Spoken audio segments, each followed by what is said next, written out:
Hello दोस्तों, नमस्कार।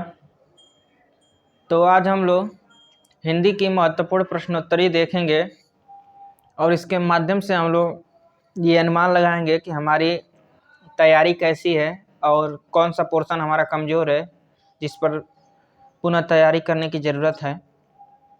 तो आइए हम लोग प्रश्नों को देखते हैं और उसके माध्यम से हल करने की कोशिश करते हैं। पहला प्रश्न है कि the modern vernacular literature of Hindustani किसकी रचना है। आपके सामने ऑप्शन है गारसा दत्तासी, जॉर्ज ग्रियर्सन, मिस्र बंधु, शिव सिंह सेंगर। सही उत्तर का आप लोग चयन करिए। तो जैसा कि आपका सही उत्तर हो जाएगा ऑप्शन नंबर दूसरा, जॉर्ज ग्रियर्सन। इन्होंने 1888 ईस्वी में यह इतिहास लिखा था और इस इतिहास को सच्चे अर्थों में हिंदी का प्रथम इतिहास माना जाता है, क्योंकि इसमें सर्वप्रथम कालक्रम को ध्यान में रखा गया। कालक्रम और इसके अध्याय विभाजन जो किए गए वो 11 अध्यायों में यह इतिहास विभाजित था। तो ये चीज़ें आप लोग ध्यान रखिए। जैसे पूछ दिया जाता है कि सर्वप्रथम किस इतिहास में कालक्रम का ध्यान दिया गया था, या सच्चे अर्थों में हिंदी साहित्य का प्रथम इतिहास कौन सा है, तो ये सब चीज़ें आपके लिए इम्पोर्टेंट हो सकती हैं। आइए हम दूसरा प्रश्न देखते हैं, प्रश्न नंबर 2 कि परमाल रासों का लेखक कौन है। चंद्रबरदाई, नरपतिनाल, जगनिक, दलपति विजय। सही ऑप्शन का चयन करें। तो आपका सही उत्तर हो जाएगा ऑप्शन नंबर तीसरा, जगनिक। इन्होंने परमाल रासों की रचना की है। परमाल रासों में ही आपका आला खंड मौजूद है, तो ये चीज़ आप लोग ध्यान दीजिएगा। आल्हा खंड, यही आला खंड है जिसके बारे में हमेशा से क्वेश्चन बनता आया है कि यह किस ऋतु में गाया जाता है। ये जो है वो वर्षा ऋतु में गाया जाता है। वर्षा ऋतु में महोबा के क्षेत्रों में इसको गाया जाता है। और मान लीजिए पूछ दिया गया कि परमाल रासों की रचना कब की गई थी, तो 13वीं सदी के आसपास इसकी रचना की गई थी।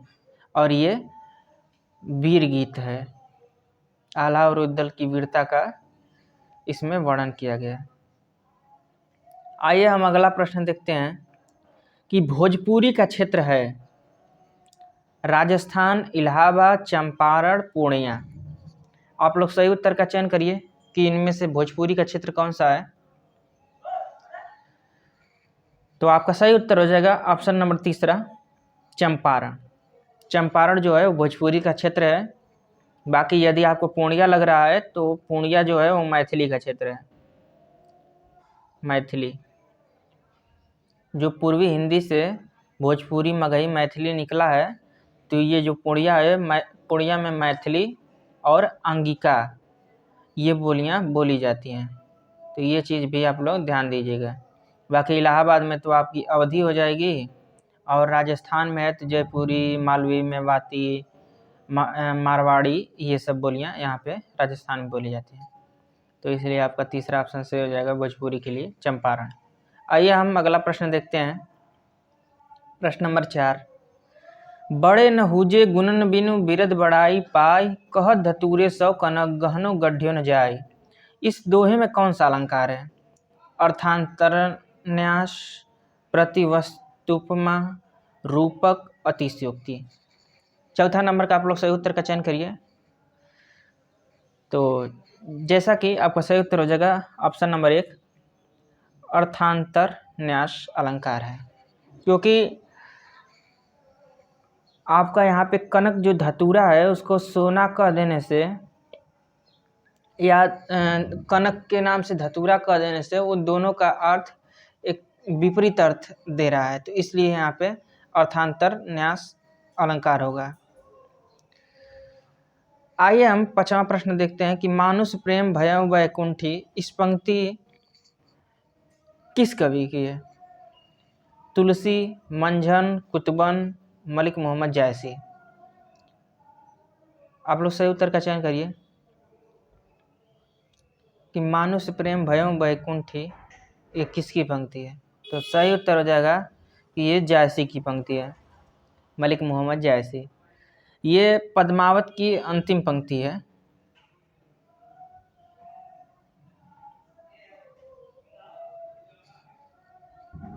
जब आपका अलाउद्दीन खिलजी पद्मावती को पाने के लिए इतना बड़ा षड्यंत्र रचता है और लास्ट में जब पद्मावती जौहर को प्राप्त कर लेती है तो उस समय वो ये बात कहता है, उसके माध्यम से जायसी जी ये बात कहते हैं। अगला प्रश्न है कि कविता में खड़ी बोली के प्रयोग सबसे पहले किस रचनाकार में मिलते हैं? कबीरदास, गोरखनाथ, अमीर खुसरो, मैथिली शरण गुप्त। आप लोग बताइए कि खड़ी बोली का प्रयोग सर्वप्रथम कहाँ मिलता है? तो आपका सही उत्तर हो जाएगा अमीर खुसरो। सर्वप्रथम अमीर खुसरो में ही खड़ी बोली का प्रयोग मिलता है। नई कविता के प्रतिमान ग्रंथ के लेखक हैं? ऑप्शन 1 है नामवर सिंह, ऑप्शन 2 है लक्ष्मीकांत वर्मा, ऑप्शन 3 है विजय देव नारायण शाही और ऑप्शन 4 है अज्ञे। 7 नंबर का आप लोग सही उत्तर का चयन करें। तो सही उत्तर हो जाएगा ऑप्शन नंबर 2 लक्ष्मीकांत वर्मा। इन्होंने नई कविता के प्रतिमान नामक ग्रंथ लिखा है जो कि 1957 ईस्वी में प्रकाशित हुआ था। बाकी जो नामवर सिंह हैं ये भी इसी आधार पर ग्रंथ लिखे हैं, लेकिन उनका ग्रंथ का नाम है कविता के नए प्रतिमान। कविता के नए प्रतिमान। ये नाम जब नामवर सिंह लिखे थे तो ये 1968 ईस्वी में लिखे थे, यानी कि इनके 10 सालों बाद। आइए हम अगला प्रश्न देखते हैं। प्रश्न नंबर 8, भूले बिसरे चित्र किस विधा की रचना है? आप लोग बताइए, आत्मकथा है कि जीवनी है कि उपन्यास है कि रेखा चित्र है? 8 नंबर का सही उत्तर बताइए। तो जैसा कि भूले बिसरे जो चित्र है ये भगवती चरण वर्मा का उपन्यास है, ठीक है। भगवती चरण वर्मा ने 1959 ईस्वी में इस उपन्यास को लिखा था। तो ये उपन्यास विधा की रचना है और रचनाकार भगवती चरण वर्मा है। आइए हम 9वां प्रश्न देखते हैं। कविता को भाव योग किसने कहा है? महावीर प्रसाद द्विवेदी, नंदलाल वाजपेयी, रामचंद्र शुक्ल, राहुल संकृत्यान। सही उत्तर का आप लोग चयन करिए। तो कविता को भाव योग आपके रामचंद्र शुक्ल जी ने कहा है। उनका मानना था कि कविता में कर्म योग प्लस ज्ञान योग के समकक्ष उन्होंने भाव योग को रखा था। आइए हम अगला प्रश्न देखते हैं कि निम्नलिखित में से किस उपन्यास की कथा वस्तु के केंद्र में उत्तर भारत के प्रमुख तीर्थ स्थल हैं? कायाकल्प, गंगा मैया, ब्रह्मपुत्र, कंकाल। तो जैसा कि आपका सही उत्तर हो जाएगा ऑप्शन नंबर डी कंकाल। कंकाल जो है वो जयशंकर प्रसाद की रचना है और इसमें इन्होंने उत्तर भारत के सभी तीर्थों का वर्णन किया है। और जैसा कि आप लोग जयशंकर प्रसाद के और 2 उपन्यास हैं उनके बारे में भी जान जाइए। एक उपन्यास है इनका तितली। तितली में मान लीजिए किसान मजदूरों का वर्णन किए हैं, ये 1934 में लिखे थे। उसके बाद इनका एक अपूर्ण उपन्यास है इरावती। तो मान लीजिए कभी कभी ऑप्शन में आ जाता है कि कौन सा उपन्यास अपूर्ण है, जैसे मंगलसूत्र आ जाता है, इरावती आ जाता है, मान लीजिए कूट करने के लिए आ गया, तो ये सब चीज़ें आप लोगों को थोड़ा ध्यान रहना चाहिए।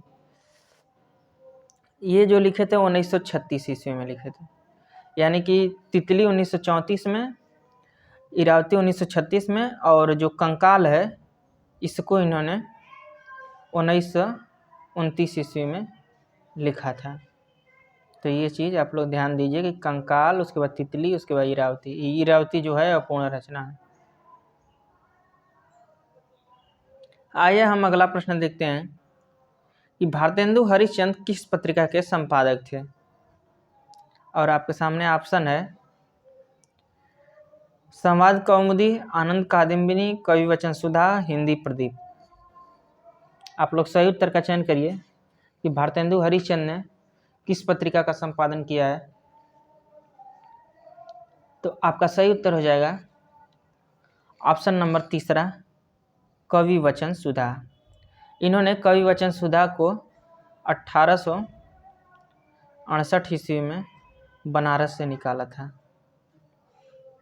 ठीक है।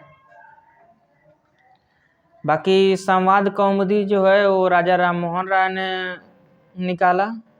ये संवाद कौमुदी अगर नोट करना चाहें तो आप लोग नोट कर सकते हैं। आनंद कादम्बिनी ये प्रेमघन का है, बद्रीनाथ चौधरी प्रेमघन, ये 1881 ईस्वी में इन्होंने निकाला था। और संवाद कौमुदी जो है वो 1821 ईस्वी में निकली थी, राजा राम मोहन राय ने। और हिंदी प्रदीप जो है वो बालकृष्ण भट्ट ने 1877 ईस्वी में निकाला।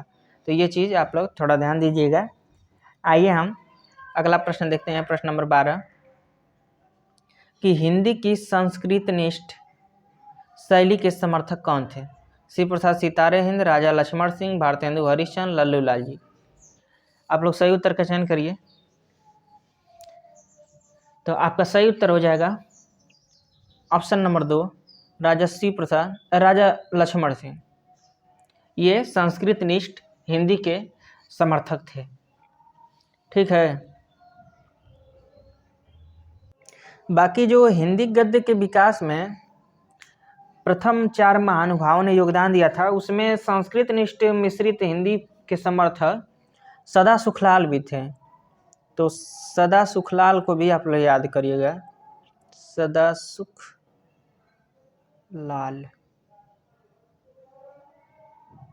और राजा लक्ष्मण सिंह, ये दोनों लोग संस्कृतनिष्ठ शैली के समर्थक थे।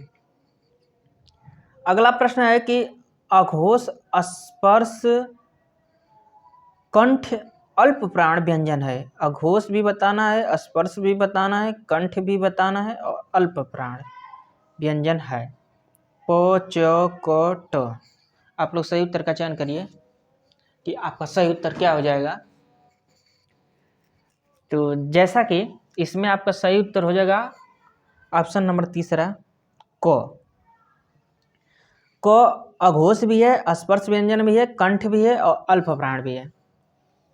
अघोष व्यंजन जो होते हैं वो वर्ग के पहले और दूसरे व्यंजन आते हैं।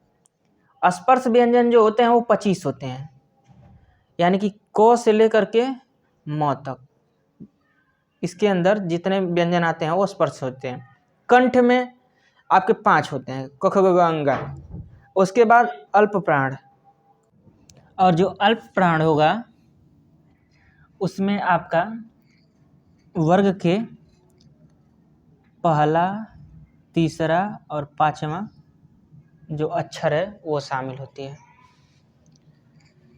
तो ठीक है, आइए हम अगला प्रश्न देखते हैं, प्रश्न नंबर 14। पूर्वी हिंदी भाषा के समूह के अंतर्गत है बांगरू, अवधी, ब्रजभाषा, मैथिली। आप लोग सही उत्तर का चयन करेंगे। तो जो पूर्वी हिंदी के अंतर्गत आता है वो आपका अवधी आता है। अवधी, बघेली और छत्तीसगढ़ी ये पूर्वी हिंदी के अंतर्गत आती है। बाकी जो ब्रज भाषा है ये पश्चिमी हिंदी के अंतर्गत आएगी। मैथिली जो है वो बिहारी हिंदी के अंतर्गत आएगी। मगही, मैथिली और भोजपुरी जो है ये बिहारी हिंदी के अंतर्गत आती है, बिहारी हिंदी। उसके बाद जो बांगरू है, तो बांगरू जो हरियाणवी है उसी को बांगरू कहा जाता है, हरियाणवी। और जो हरियाणवी है वो पश्चिमी हिंदी के अंतर्गत आती है। इसी का दूसरा नाम, हरियाणवी का दूसरा नाम ही बांगरू है। तो ये चीज़ आप लोग भाषा समूह से प्रश्न ये सब हमेशा बनते रहे हैं, तो ये चीज़ आप लोग थोड़ा कंफर्म कर लीजिए। आइए हम अगला प्रश्न देखते हैं, प्रश्न नंबर 15 कि रस निष्पत्ति में भोजकत्व व्यापार की कल्पना किसने की? शंकुक, विश्वनाथ, भट्टनायक, पंडित जगन्नाथ। 15 नंबर का आप लोग सही उत्तर का चयन करें। तो जैसा कि रस निष्पत्ति में भोजकत्व व्यापार की जो बात है वो आपके भट्टनायक से संबंधित है, तो इसलिए आपका तीसरा ऑप्शन सही हो जाएगा। अगला प्रश्न है कि रीतिकाल में प्रकृति वर्णन के लिए सबसे प्रसिद्ध हैं देव, पद्माकर, सेनापति, द्विजदेव। आप लोग बताइए कि कौन प्रकृति वर्णन के लिए सबसे प्रसिद्ध है? तो आपके सेनापति इसमें सबसे ज़्यादा विख्यात है। आइए हम अगला प्रश्न देखते हैं, प्रभु जी तुम चंदन हम पानी, जाकी अंग अंग बास समानी, किस कवि की पंक्तियां हैं? मीराबाई, दादू, रैदास, हरिदास। तो प्रभु जी तुम चंदन हम पानी ये रैदास की पंक्ति है। आइए हम अगला प्रश्न देखते हैं कि निम्नलिखित में से किस कवि ने लक्षण ग्रंथ नहीं लिखा है? देव, पद्माकर, भूषण और घनानंद। सही उत्तर का आप लोग चयन करिए। तो आपका सही उत्तर हो जाएगा घनानंद। घनानंद रीतिमुक्त काव्यधारा के कवि हैं और ये लक्षण ग्रंथ नहीं लिखे थे। आइए हम अगला प्रश्न देखते हैं, प्रश्न नंबर 19 काव्य के उत्तम, मध्यम, अधम भेद किसके आधार पर किए गए हैं? वक्रोक्ति, ध्वनि, औचित्य और रस। किस आधार पर काव्य के भेद किए गए हैं? तो आपका सही उत्तर हो जाएगा ऑप्शन नंबर 2, ध्वनि के आधार पर। जो आपके आनंदवर्धन है उन्होंने ही ये काव्य के भेद ध्वनि के आधार पर किया। आइए हम अगला प्रश्न देखते हैं, प्रश्न नंबर 20 यथार्थवाद में किस दृष्टि की प्रधानता होती है? व्यक्ति केंद्रित, परंपरा केंद्रित, रूप केंद्रित, वस्तु केंद्रित। 20 नंबर का आप लोग सही उत्तर का चयन करें। तो यथार्थवाद में वस्तु केंद्रित दृष्टि की प्रधानता होती है, क्योंकि जो यथार्थवाद है वो वस्तु एवं भौतिक जगत को सत्य मानता है, तो इसलिए आपका चौथा ऑप्शन सही हो जाएगा। आइए हम लोग प्रश्न नंबर 21 देखते हैं कि चंद हसीनों के खतूत के रचनाकार हैं मुंशी अजमेरी, पांडे विजन शर्मा उग्र, राही मासूम रजा, मेहरुन्निसा परवेज। आप लोग सही उत्तर का चयन करें। 21 नंबर का आपका सही उत्तर क्या हुआ? तो चंद हसीनों के जो खतूत हैं उसको उग्र जी ने लिखा है, पांडे विजन शर्मा उग्र। और कब लिखे थे? तो 1927 ईस्वी में इन्होंने इसको लिखा था। और ये किस विधा की रचना है? तो उपन्यास विधा की रचना है।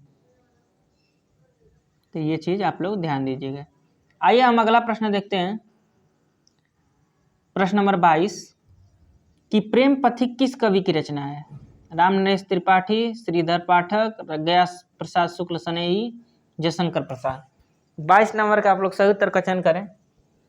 तो जैसा कि प्रेम पथिक आपके जयशंकर प्रसाद की कविता है, इसको उन्होंने 1909 ईस्वी में लिखा था। आइए हम अगला प्रश्न देखते हैं, प्रश्न नंबर 23 भारतेंदु मंडल के कवियों में कौन सम्मिलित नहीं था?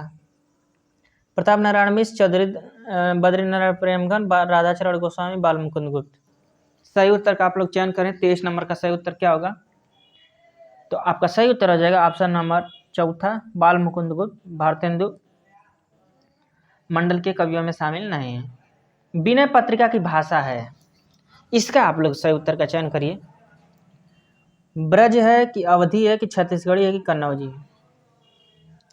और ये इस प्रश्न को लेकर के बहुत दिक्कतें रहती हैं। तो आपका सही उत्तर हो जाएगा ऑप्शन नंबर 1, विनय पत्रिका की जो भाषा है वो ब्रज भाषा है। ये बहुत ही इम्पोर्टेंट है, क्योंकि हमेशा जब पेपर में आप बैठेंगे तब इसकी महत्व समझ में आएगा। अगर प्रश्न नहीं आ रहा है तो बहुत कठिन लगने लगेगा। मैं खुद यूनिवर्सिटी क्रेट के एग्ज़ाम में इलाहाबाद यूनिवर्सिटी में इसका उत्तर मैं गलत करके चला आया, अवधि टिक करके आ गया। तो ये बहुत ही दिक्कत करता है बाद में, जब लगता है कि इतना छोटा प्रश्न गलत हो गया। तो आप लोग इस पर ध्यान दीजिए कि गलती ना होने पाए। आइए हम अगला प्रश्न देखते हैं।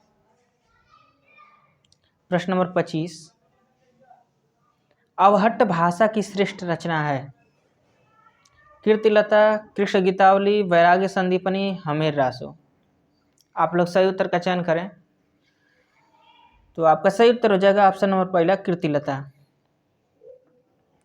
आइए हम अगला प्रश्न देखते हैं। प्रश्न नंबर 26, कि आख्यानक काव्य में मसनवी शैली के प्रयोक्ता हैं? अब्दा महाड़, नूर मोहम्मद, मलिक मोहम्मद जायसी, अमीर खुसरो।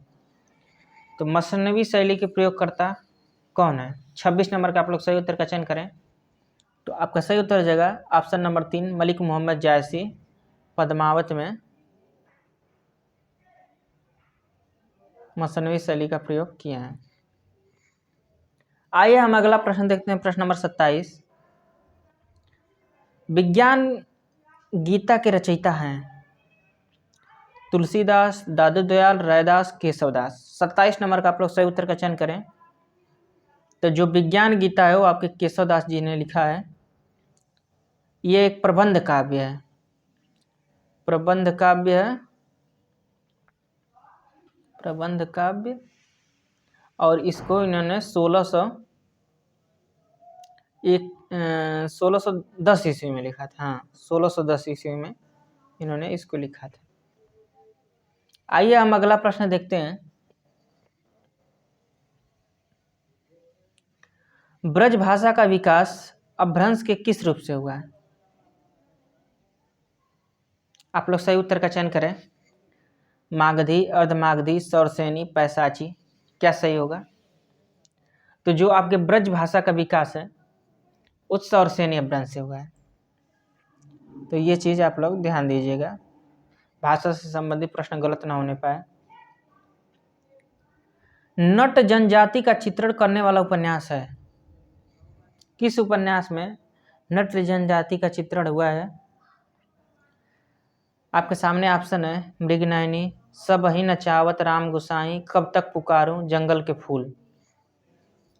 तो आपका सही उत्तर हो जाएगा ऑप्शन नंबर तीसरा, कब तक पुकारूं। ये रांगे राघव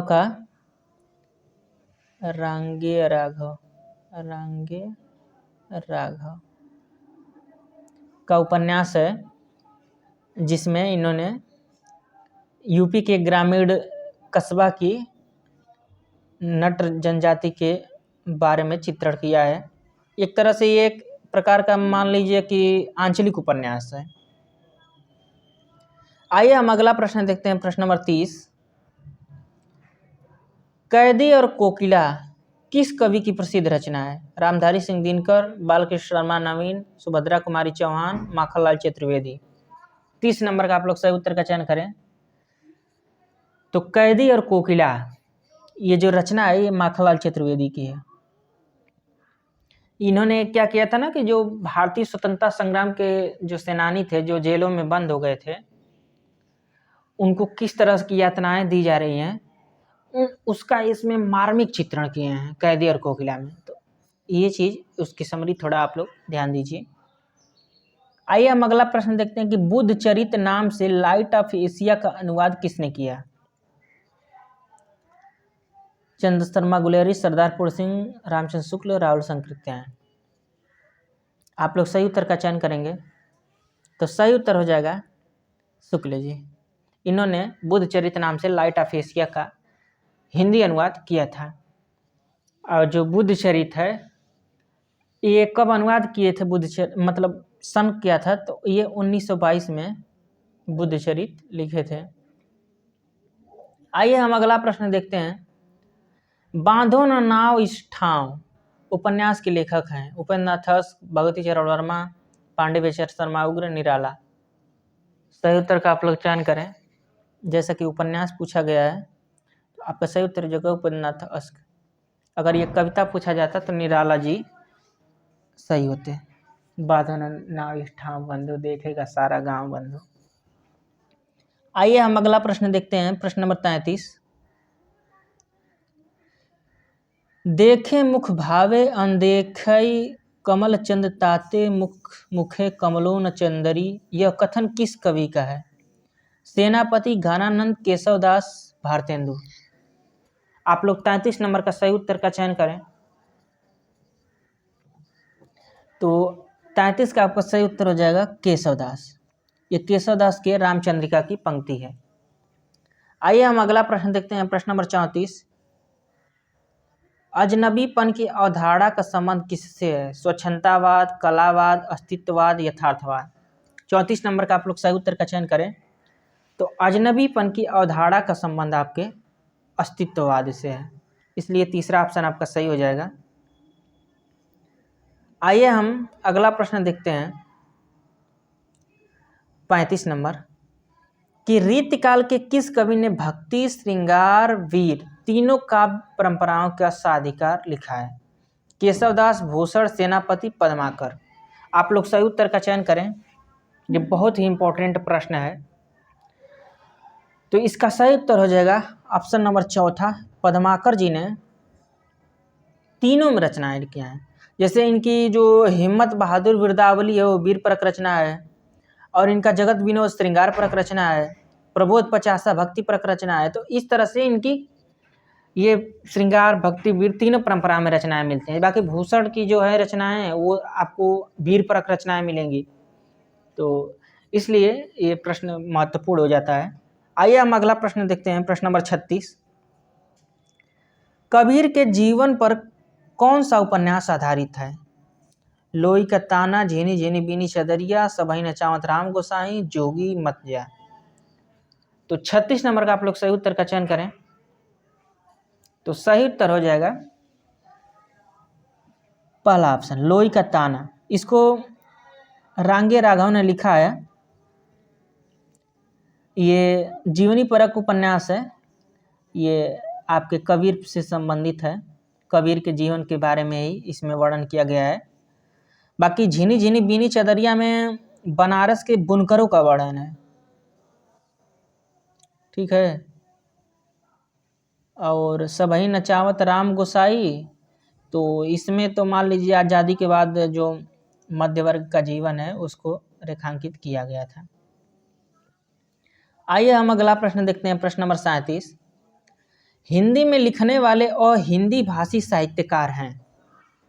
आपके सामने 4 ऑप्शन है, सुब्रमण्यम भारती, अखिलन, आरिगपुड़ी, गोपीनाथ मोहंती। 37 नंबर का आप लोग सही उत्तर का चयन करें। तो आपका सही उत्तर हो जाएगा ऑप्शन नंबर पहला, सुब्रमण्यम भारती। इन्होंने हिंदी में बहुत सारी कविताएं और रचनाएं की है। आइए हम अगला प्रश्न देखते हैं, प्रश्न नंबर 38। हिंदी आलोचना में कथानक रूढ़ियों के महत्व की चर्चा किस आलोचक ने की? महावीर प्रसाद द्विवेदी, हजारी प्रसाद द्विवेदी, शांति प्रिय द्विवेदी, देवराज। 38 नंबर का आप लोग सही उत्तर का चयन करिए कि कथानक रूढ़ियों का प्रयोग हिंदी आलोचना में किसने किया? तो आपका सही उत्तर हो जाएगा ऑप्शन नंबर दूसरा, हजारी प्रसाद द्विवेदी। इन्होंने ही कथानक रूढ़ियों का चर्चा किया है, इसके महत्व की चर्चा किया है। मतलब ये इन्होंने बताया है कि कथानक की 3 रूढ़ियाँ हैं, और इसकी जो चर्चा है उन्होंने हिंदी साहित्य का आदिकाल, जो इनकी रचना है हिंदी साहित्य का आदिकाल 1952 में लिखे थे, उसी में इन्होंने कथानक रूढ़ियों के महत्व की चर्चा किया है। आइए हम अगला प्रश्न देखते हैं, प्रश्न नंबर 39। पंजाबी भाषा का विकास अपभ्रंश के किस रूप से हुआ है? आप लोग सही उत्तर का चयन करेंगे। आपके सामने ऑप्शन दिया गया है, पैसाची, सौरसेनी, महाराष्ट्री, ब्राह्मण। तो आप लोग बताइए पंजाबी भाषा का विकास किस अपभ्रंश से हुआ है? तो आपका सही उत्तर हो जाएगा प से पंजाबी, प से पैसाची।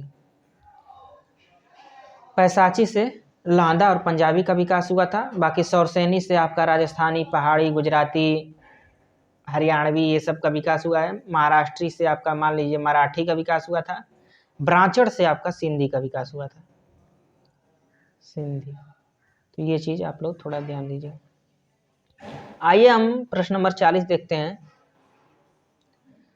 खुल गए छंद के बंध प्रात के रजत पास, किसकी उक्ति है? आपके सामने ऑप्शन है निराला, मुकुटधर पांडे, सुमित्रा नंदन पंत, श्रीधर पाठक।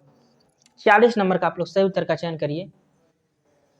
तो आपका सही उत्तर हो जाएगा सुमित्रा नंदन पंत, ऑप्शन नंबर तीसरा। ये उनकी कविता की पंक्ति है। अगला प्रश्न है कि हम हसमत किसकी रचना है? कृष्णचंद्र उपन्नाथस, कृष्णा सोबती, इस्मत चुगताई। तो आप लोग सही उत्तर का चयन करें। तो हम हसमत कृष्णा सोबती की रचना है। एक यह उपन्यास है जिसको इन्होंने 1999 ईस्वी में लिखा था। तो ये चीज आप लोग ध्यान दीजिए। आइए हम अगला प्रश्न देखते हैं, प्रश्न नंबर 42 कि एकांतवासी योगी नाम से हर्मिट का अनुवाद किसने किया? रामनरेश त्रिपाठी, श्रीधर पाठक, रामचंद्र शुक्ल, मुकुटधर पांडे। एकांतवासी योगी जो कि गोल्ड स्मिथ की रचना है, उसको एकांतवासी योगी नाम से हिंदी में अनुवाद किसने किया था? तो आपका सही उत्तर हो जाएगा श्रीधर पाठक। इसको इन्होंने खड़ी बोली में अनुवाद किया था, खड़ी बोली हिंदी में। बाकी मान लीजिए इसका प्रकाशन वर्ष, तो इसका प्रकाशन वर्ष है 1886 से। आइए हम अगला प्रश्न देखते हैं, प्रश्न नंबर 43 केशव कहीं न जाए का कहिए ई है। पंक्ति किस कवि की है? सूरदास, परमानंद दास, तुलसीदास, केशवदास। 43 नंबर का आप लोग सही उत्तर का चयन करिए। तो ये आपके तुलसी जी की पंक्ति है, केशव कहीं न जाए का कहिए। ये आपकी जो पंक्ति है वो आपके विनय पत्रिका की पंक्ति है। विनय पत्रिका में इन्होंने प्रभु की आराधना करते हुए यह कहा था। मान लीजिए अगर पेपर में पूछ दिया जाएगा कि केशव कहीं न जाए का कहिए तुलसीदास की किस रचना की पंक्ति है, तो आप लोग इस चीज को बता सकें कि विनय पत्रिका की पंक्ति है। आइए हम अगला प्रश्न देखते हैं, प्रश्न नंबर 44 मौन की भाषा के महत्व को रीतिकाल के किस कवि ने रेखांकित किया? ठाकुर, आलम, मतीराम, घनानंद। 44 नंबर का आप लोग सही उत्तर का चयन करें। तो आपका सही उत्तर हो जाएगा ऑप्शन नंबर चौथा, घनानंद। घनानंद में मौन की भाषा के महत्व को प्रदर्शित किया गया है और ये शुक्ल जी ने माना है। आइए हम अगला प्रश्न देखते हैं, चंद छंद वर्णन की महिमा किस भाषा की रचना है? ब्रजभाषा, अवधी, खड़ी बोली, राजस्थानी। 45 नंबर का आप लोग सही उत्तर का चयन करें कि चंद छंद वर्णन की महिमा किस भाषा में लिखा गया। तो आपका सही उत्तर हो जाएगा ऑप्शन नंबर तीसरा, खड़ी बोली में। ये प्रारंभिक रचनाएं हैं खड़ी बोली की, जिसको कि गंग कवि ने लिखा है। गंग कवि चंद छंद वर्णन की महिमा लिखे थे। आइए हम अगला प्रश्न देखते हैं, प्रश्न नंबर 46 भाषा योग वासिष्ठ किस सदी की रचना है? 17वीं सदी, 18वीं सदी, 19वीं सदी, 20वीं सदी। 46 नंबर का आप लोग सही उत्तर का चयन करें। तो आपका सही उत्तर हो जाएगा 18वीं सदी, क्योंकि भाषा योग वशिष्ठ की रचना 1741 ईस्वी में हुआ था और 1700 से आगे के जो समय होता है उसको अगले वाले पीरियड में जोड़ दिया जाता है, यानी कि उसकी जो सदी चलती है वो 18वीं सदी चलती है। तो इसलिए आपका दूसरा ऑप्शन सही हो जाएगा। बाकी इसकी जो रचना किए हैं भाषा योग वासिष्ठ की, वो राम प्रसाद निरंजनी ने किया है। तो ये चीज़ भी आप लोग, राम प्रसाद निरंजनी। आइए हम अगला प्रश्न देखते हैं, ठेठ हिंदी का ठाठ किसकी रचना है? 47 नंबर का आप लोग सही उत्तर का चयन करें कि ठेठ हिंदी का ठाठ किसने लिखा है? महावीर प्रसाद द्विवेदी, श्याम सुंदरदास, हरिऔध, किशोरीलाल गोस्वामी। तो आपका सही उत्तर हो जाएगा ऑप्शन नंबर तीसरा, हरिऔध ने ठेठ हिंदी का ठाठ लिखा है 1899 ईस्वी में। बाकी अगर मान लीजिए पूछ दिया गया कि ठेठ हिंदी का ठाठ किस विधा की रचना है, तो आपका उत्तर हो जाएगा उपन्यास विधा की रचना है। ये बहुत कन्फ्यूजन करता है, ऑप्शन आपके सामने आ जाते हैं कि कहानी, निबंध, नाटक, उपन्यास, तो आदमी कन्फ्यूज हो जाता है। तो इसको थोड़ा आप लोग ध्यान दीजिएगा। आइए हम अगला प्रश्न देखते हैं, प्रश्न नंबर 48। रानी केतकी की कहानी किस विधा की रचना है? गद्य, काव्य, गद्य पद्य, लोक कथा। 48 नंबर का आप लोग सही उत्तर का चयन करिए। तो जैसा कि आपका सही उत्तर हो जाएगा, ये गद्य की रचना है। रानी केतकी की कहानी जो खड़ी बोली गद्य की प्रारंभिक रचनाओं में ये शामिल है। इसकी रचना जो है वो आपके इंसा अल्लाह खां ने किया था। इंसा अल्लाह खां, ये चीज़ आप लोग नोट कर लीजिए। इन्होंने खड़ी बोली गद्य में इसको लिखा था। अगला प्रश्न है कि आखिरी कलाम के लेखक कौन है? आखिरी कलाम किसने लिखा है? नूर मोहम्मद, शेख नबी, कासिम शाह, मलिक मोहम्मद जायसी। तो आपका सही उत्तर हो जाएगा 49 नंबर का ऑप्शन नंबर चौथा, मलिक मोहम्मद जायसी ने आखिरी कलाम लिखा है। अगला प्रश्न 50वां नंबर, और ये आज का अंतिम प्रश्न है। आप लोग बताइए कि वर्ष 1993 नहीं 92 कर लीजिए, 92 में ज्ञानपीठ पुरस्कार किस लेखक को मिला था? शिव प्रसाद सिंह, गिरिजा कुमार माथुर, नरेश मेहता, नामवर सिंह। आप लोग सही उत्तर का चयन करिए। तो आपका सही उत्तर हो जाएगा नरेश मेहता। नरेश मेहता के संपूर्ण काव्य पर ज्ञानपीठ पुरस्कार मिला था। बाकी एक चीज़ और जानकारी नोट कर लीजिए आप लोग कि जो ज्ञानपीठ पुरस्कार है वो आपके 24 भाषाओं में मिलता है। 22 भाषाएं तो आपकी जो 8वीं अनुसूची की हैं, प्लस 2 और भाषाएं जिसमें आपकी अंग्रेजी और दूसरी राजस्थानी। तो ये चीज़ आप लोग ध्यान दीजिएगा। तो ठीक है दोस्तों, यहाँ तक देखने के लिए आप लोगों का धन्यवाद।